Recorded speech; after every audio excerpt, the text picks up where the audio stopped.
What is going on, everybody, and welcome back to the Modern Nest Realty Podcast. I'm your host, Darren Swain, the owner and proud broker in charge of Modern Nest Realty, located in downtown Concord, North Carolina, off of Church Street. And I want to officially welcome you guys back to the podcast and welcome to episode number 3, How Did I Get Started in Real Estate?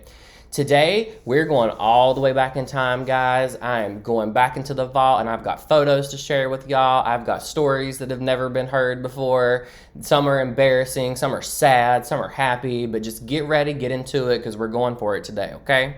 So, a lot of you guys know me as this dude right here, okay? The owner of Modern Nest. I'm a broker in charge. I'm a strategic pricing specialist. I am a national commercial real estate advisor, and I am a certified real estate investment planning specialist. I essentially started my business in the beginning of 2016 in Cabarrus County. And since then, I have sponsored and mentored over a dozen successful, wonderful real estate agents. I was awarded the Top 25% Award for the first half of 2022 by HomeSnap Pro. And in case you missed it in 2022, I also did a charity dancing competition with the fabulous Jenny Grice of Legacy Dance Studio in Concord, where we busted a move to raise money for a local charity. But before all of this, guys, before where I am today, it all started back when I was like 19 years old, okay? When I was 19, I took my very first real estate class and I failed, okay? I made like a 40 in the class. A lot of people don't know this, but my little brother, Dylan Swain, was actually my biggest supporter and probably is one of my biggest supporters still to this day. But at this time, back in 2015 and before then, he was like my only supporter, okay? Dylan actually paid for my very first class that I failed, and Dylan helped me study every time that I decided I was ready to go back to take the real estate class.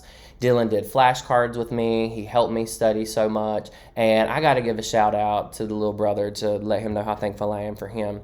But before I got to this, guys, the next photo is kind of triggering. I'm going to show you where I was in 2015. Are you ready? Okay, here we go. This was me. And y'all, I don't know if I'm missing buttons on my shirt, but I might have been. I feel like I could have been, or there's some mismatched buttons going on. I don't know. But I was as sad in real life as I look in this photo, okay? I was a certified trainer for Ruby Tuesday restaurants. I was a server and a bartender. I worked at Ruby Tuesday pretty much the whole time as I was attempting to get licensed. It took me several years. I would take the class and I would fail, and then I would have like some downtime to where I was just depressed and be like, I can't do this. And then I would, get sick of waiting tables, getting sick of, getting cussed out over a side of ranch dressing, or customers thinking light ice means more liquor, and stuff like that. And before I took it for the third time, okay?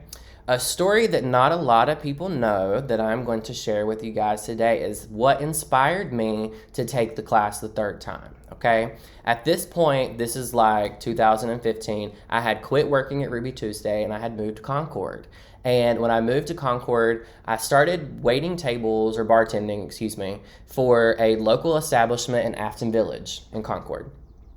And I had been there for probably, let's say, like 3 months at this point. And I'm working one night, and this very intoxicated couple comes into the bar, and they sit down, and they think it's hammer time, y'all. They are trying to pour it up, and I'm like, no, we can't do that. And I refused to serve them. And they proceeded to cuss me out like a dog in front of God and everybody for like 45 whole minutes, what felt like an eternity, okay?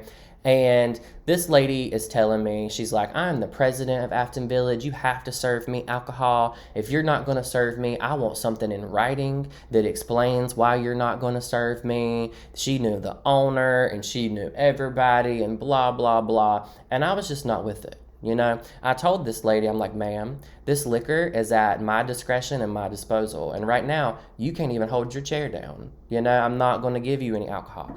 And long story short, they cussed me out, forever and ever in front of everybody. And then that evening, I'm like, I didn't quit immediately in that moment, but I did quit that day.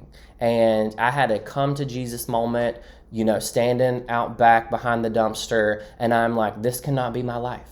God has a higher calling on my life, and I knew that it was not destined for me to come into this bar every day and sauce people up. And guys, let me tell y'all, let me stop for a second and tell you guys, there is no shame in the service industry. All of my skill set, all of my customer service skills, and most of the skills that I possess came from waiting tables and bartending.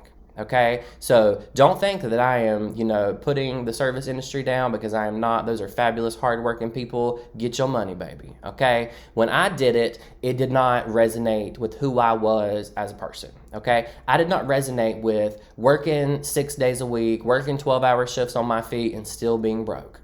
Okay, I did not resonate with any of that. Okay, and I thought to myself, back in 2015, I was like, if this drunk hooker can do it, I know that I can. And I knew she was a real estate broker because she had business cards at the very front of the bar. And I had to dust them. I had the privilege of dusting them every week because no one ever took them, But she's in here trying to tell me that she's the president of Afton Village and I have to serve her alcohol and all this stuff. One thing led to another. I quit that night. I'm not a piece of crap, so I didn't walk out and leave the rest of the staff hanging. I helped them do the dishes and close the bar and everything. And then I was just like, y'all, that's it for me. That is it for me. And I think I should go back and take real estate for a third time. And I just want to tell you guys, you're going to hear me talk about God a lot today. I'm a Christian. If you're not a Christian, I don't care. I don't care what you believe in or what you do. When I talk about my story and how I got started, that's a big part of it for me. Okay? So if it doesn't resonate with you, just ignore it. But for me, that is my truth. And today we are talking all about the truth. I know that the people who are watching this podcast, there are people who are curious about starting a career in real estate, and those are the people that I am talking to. But I also know that there are nosy people who just want to listen, and for those nosy people, I have nothing for you. Okay, today I want to share my truth and my story, and I always tell people, guys, there are levels to the truth, and today we're going to kind of talk about the dirty, ugly truth, the nasty truth that is not always public. Today I'm going to share stories that I have not necessarily shared before, so buckle up, okay? So this was me right before I got started, sad, broke, busted, and disgusted. I think I'm missing buttons on my shirt. I don't really know, but that is where I was in my life. And I made the decision the third time to try it again, to throw my hat back in the ring and to do it again. And I'm going to give a lot of shout outs today. I want to give a shout out to Miss Carol Lambert with Rowan Community College, who believed in me when I took it, and I did not believe in myself, y'all. I struggled with the class because it was very hard. Real estate licensing is not a joke, okay? The first time I took it, there was a doctor and an attorney that sat at the same table as I did that both failed. And in that moment, I thought, what business do I have being here when these people have like master's and bachelor's degrees and they are not passing this class? Who gave me permission? Nobody. But I always resonated with Steve Harvey and what he said on, you have to walk out on faith. Like, if you believe it and you're passionate about it, you have to walk out on faith. The photo that you were looking at with me working at Ruby Tuesday, this is a kid who came from trailer parks and food stamps. Okay, this is a kid who came from, poverty, who did not have financial security, who did not have financial education. I built my business 100% on my own, okay? And I'm proud of that. And the stories that I'm going to tell you today, some are really happy, some are cringy, but it is what it is. And I hope that you accept my truth and you take it and that you can learn from it and maybe not make the same mistakes that I did, okay? So when I tell people, I went from shaking margaritas and selling chicken wings on Wednesday to selling real estate full-time on Thursday. That is the truth. And I'm going to show you what that kind of looked like, okay?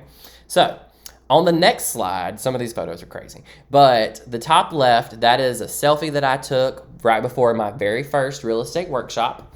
The middle photo is a closing photo with one of my first couple of clients. I started with Keller Williams Ballantyne, the #1 Keller Williams in the United States. That office was about 45 minutes plus traffic away from where I lived. So in those days, guys, this is back when Keller Williams Ballantyne was on the first floor of the building that they are in today.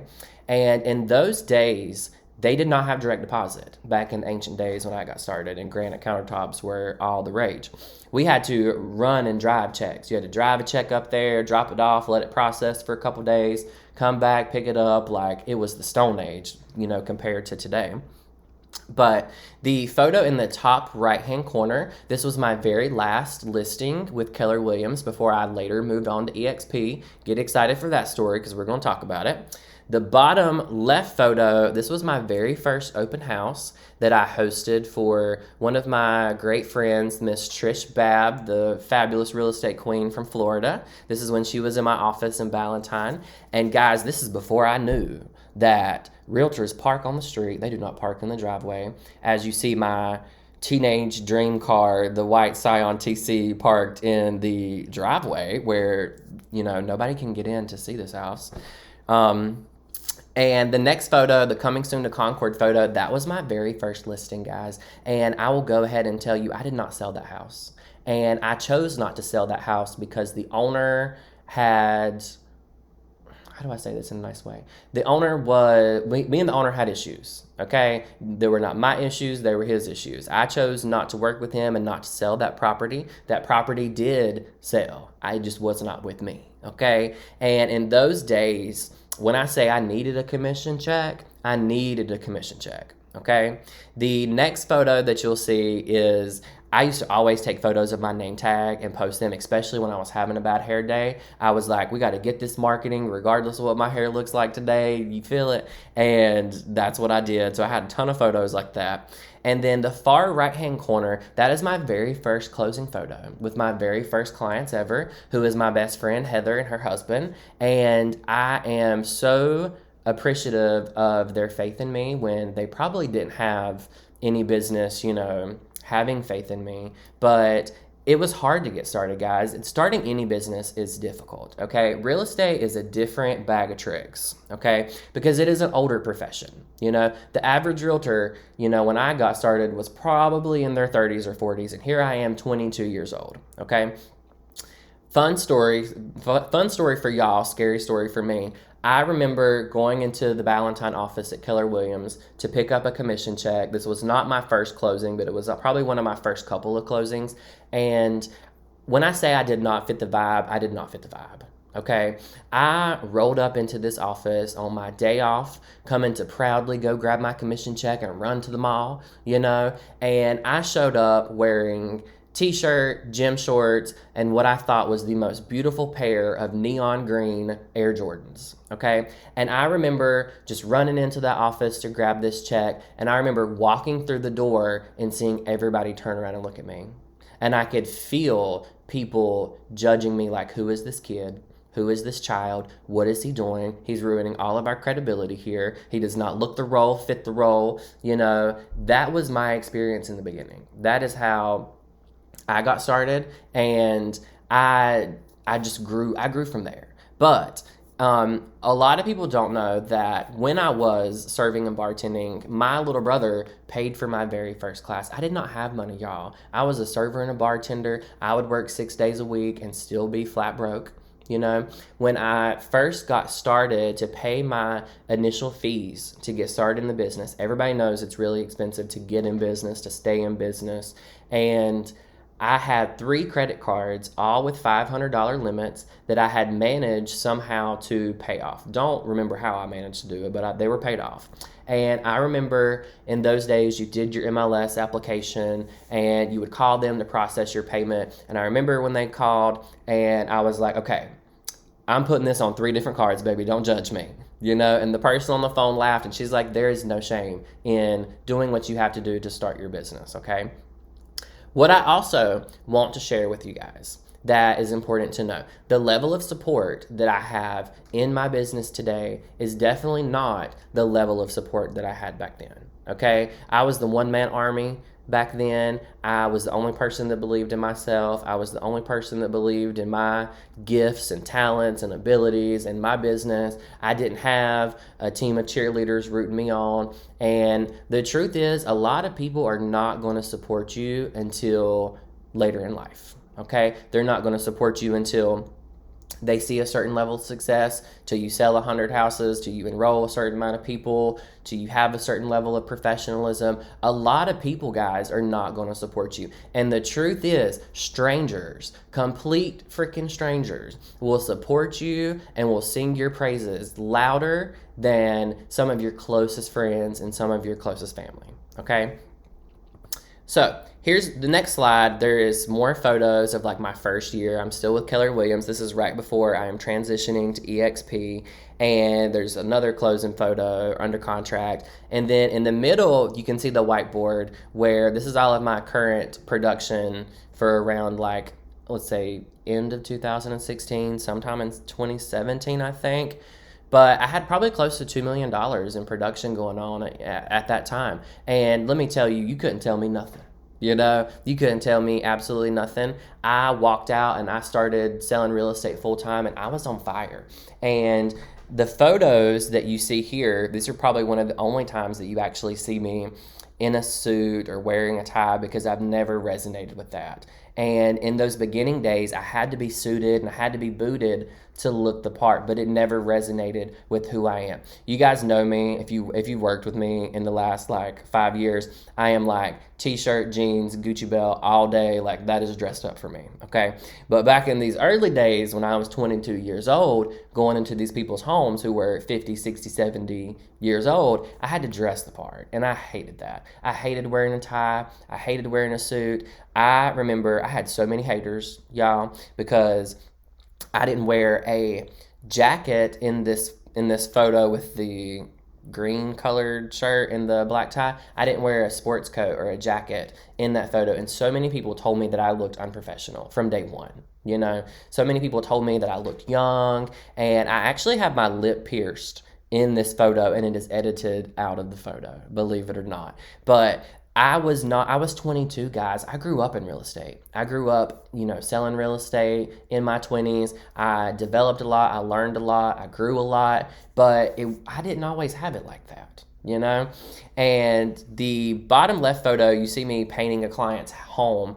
I always went the extra mile for my clients. If they were older and they needed, assistance, or they needed stuff like that, I always, and to this day, my clients know that's a level of service that I give. I was never scared to get in and get my hands dirty to help people, and I built my business sitting at people's kitchen tables, listening to them and helping them with their largest financial instrument, and helping them to make a plan to live a better life. Okay. And I really resonated with that as a kid who grew up in poverty and who didn't have financial security and stuff like that.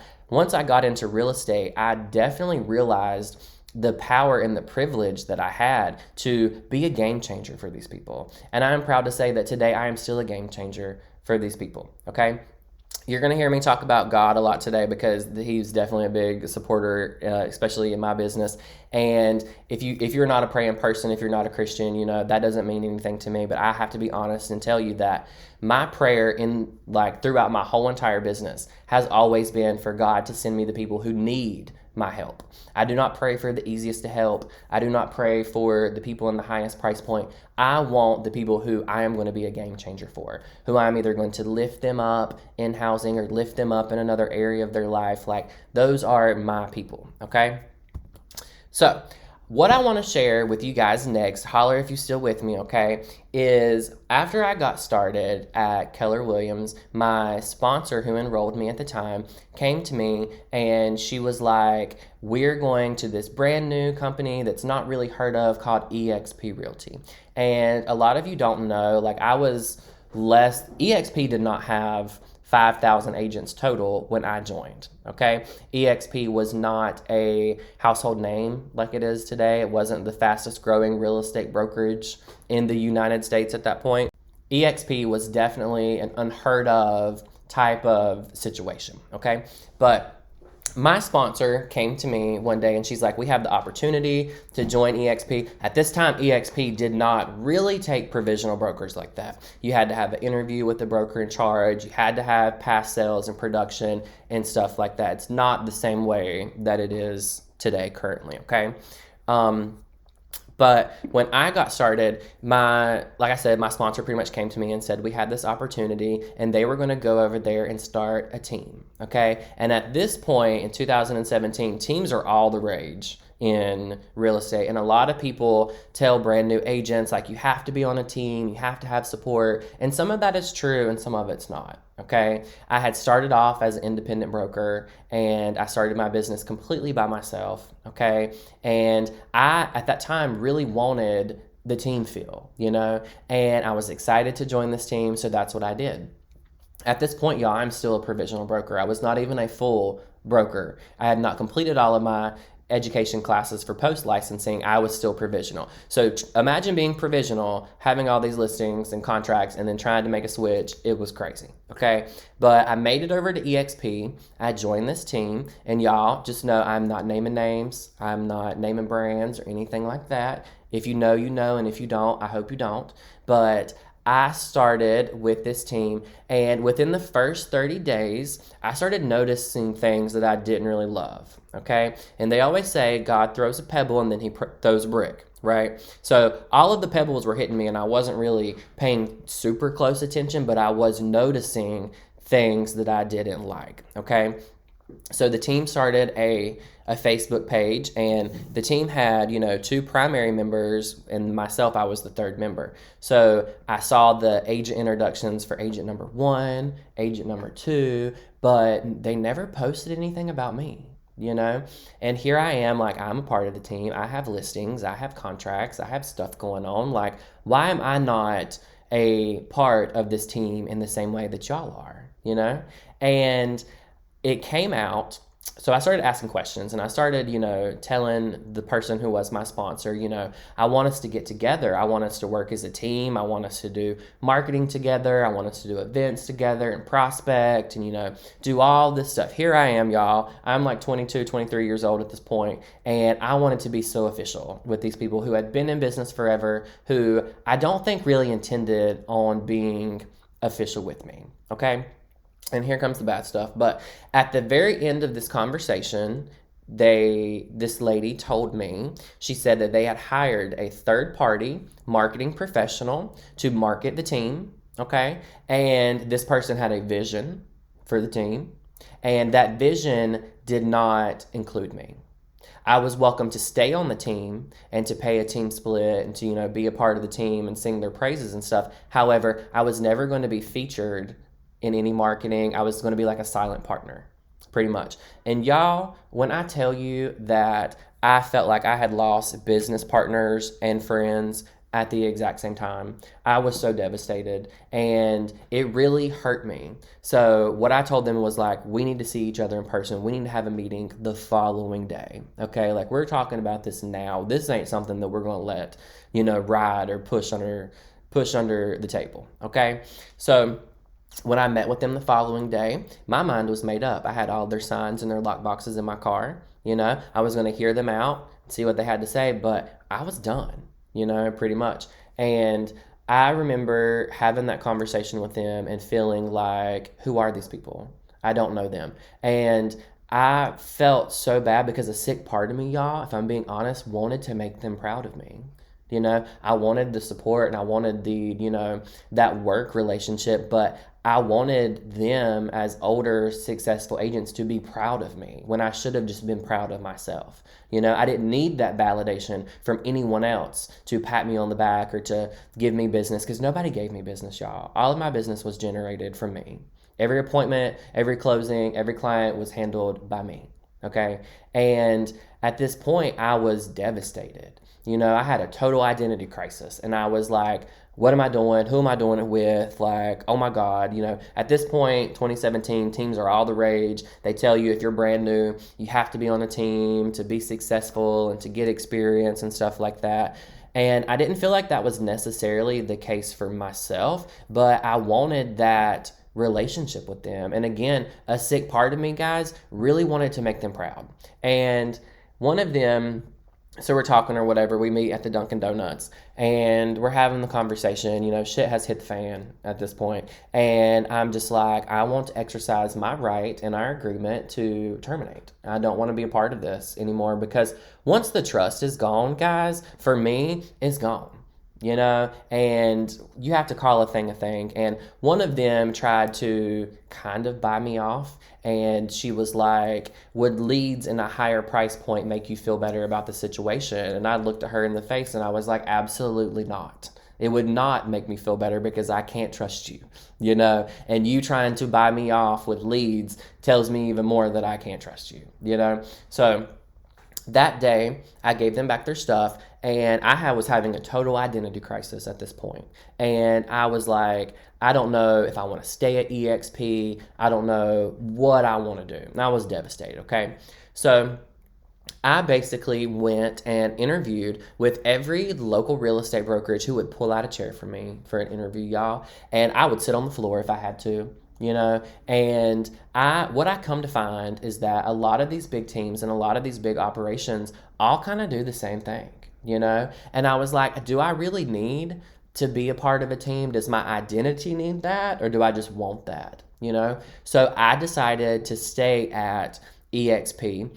And the longer I do this podcast, the more petty I realize that I am, because I feel like I do my best work in revenge mode or something like that. But at this point, y'all, I had something to prove. You was not going to see me fail, after what you had done to me. You was going to see me selling houses, and you was going to see my name on signs, and you was going to see me going and doing and, being the best that I could for my clients. And at this day, 7 years down the line, I am so thankful for that moment. I would not go back and trade that for nothing.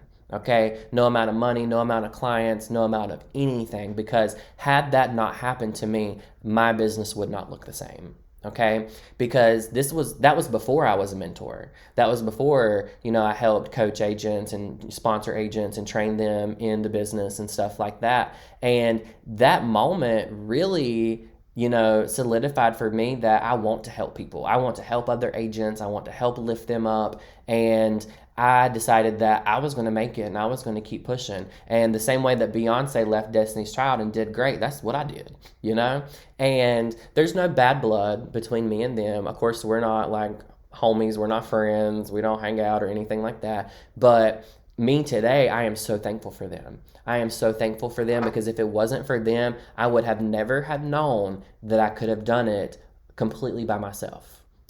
So if you're listening to this podcast, I want you to know that I appreciate what you did to me, because had you not had pushed me under the table and tried to sell me down the road, I would not be in the same position that I am today, And after that, I became a certified mentor for Ruby Tuesday, and not Ruby Tuesday, dang, for EXP. And I started training agents. I started helping agents. Not too long after that, I opened up my very first office.